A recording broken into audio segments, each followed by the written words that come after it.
Hey everybody, and welcome to the 25th Qt tutorial with C++ and GUI programming. Today we're going to learn a little bit more about the Qt main window, so go ahead and go New, Project, Qt GUI application, and call this status bar fun. You can name it whatever you want, and put it in the usual location wherever you've been building these. Make sure you've got the Qt main window selected. And just next till you get here. Alright, now, if you've been following along with these tutorials, you know what the Q actions are. So we're just going to make one real quick called do something. And then we're just going to drag and drop the Q action, onto the toolbar. And we can set up the go to slot triggered. And this is all review for you so far. Let's add in our includes. Oops.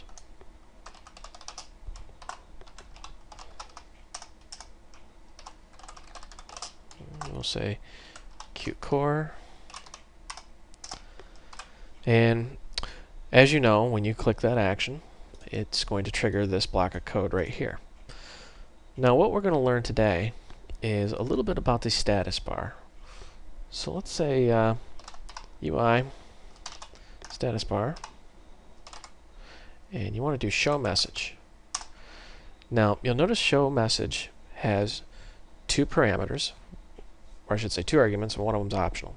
So you say a message, and the optional parameter is the timeout.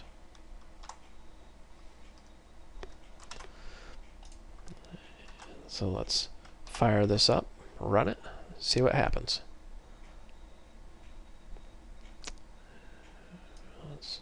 Move the window over here, you click it, and you might be wondering why that didn't show. What's going on here? Well, we notice how we got 2. Let's try doing 2000.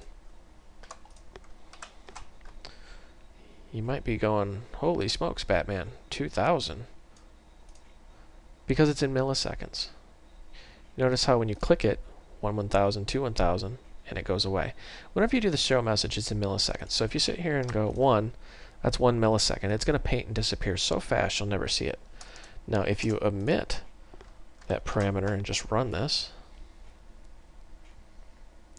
because that's an optional parameter, when you click this, it's just going to display. Now I'm not sure if it stays there forever on all platforms or just some, but when you leave out that parameter on Windows, it'll just sit there, I think, just forever. Could be wrong, so don't quote me on that. Alright, now, one thing that's usually very difficult in other programming languages, but is actually very easy with the Qt framework, is adding controls to that status bar. So let's go into our MainWindow.h. Let's just add a few includes here. We'll just add Qt core. And, whoops.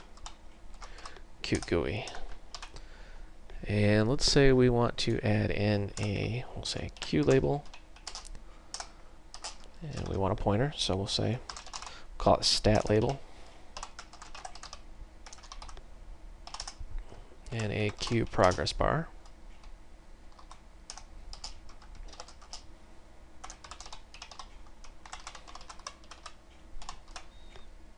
Alright.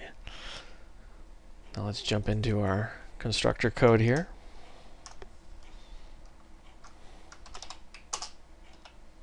Say stat label equal new Q label. And we're just going to make this the parent. And if you remember your C++ programming, this is just a reference to the current object, which in this case is just the Q main window. So Q progress.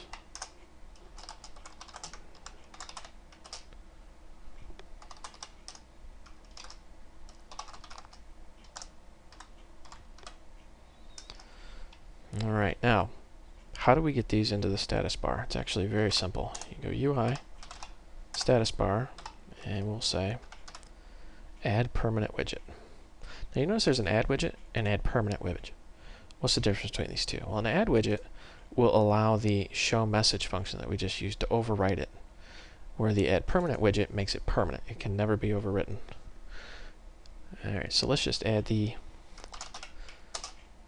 stat label, and then UI, status bar, add permanent widget, and we are going to add the stat progress. Alright, save your work, compile and run. This might take a second. It's Friday night, my computer's virus scanning. There we go. You notice there's our progress bar, and there's the label. Doesn't really say anything, so you don't see it. So let's actually say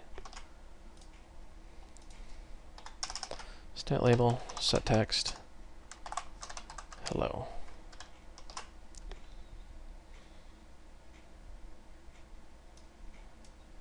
And there it is.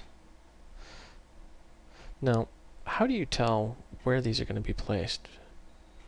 Very simple. It always places from right to left. If you wonder what this blank space over here is, that's the text of the progress bar. So you can actually say stat progress, and we will say set text visible. We'll say false. And let's actually just, for the sake of clarity here, let's actually discuss one other thing. You'll notice that when you're adding the permanent widget, there is a second parameter. It's not shown up in the video, but it is called stretch. Now what stretch does is determine how far this will stretch across the screen. For example, if we run this now, the progress bar only goes so far.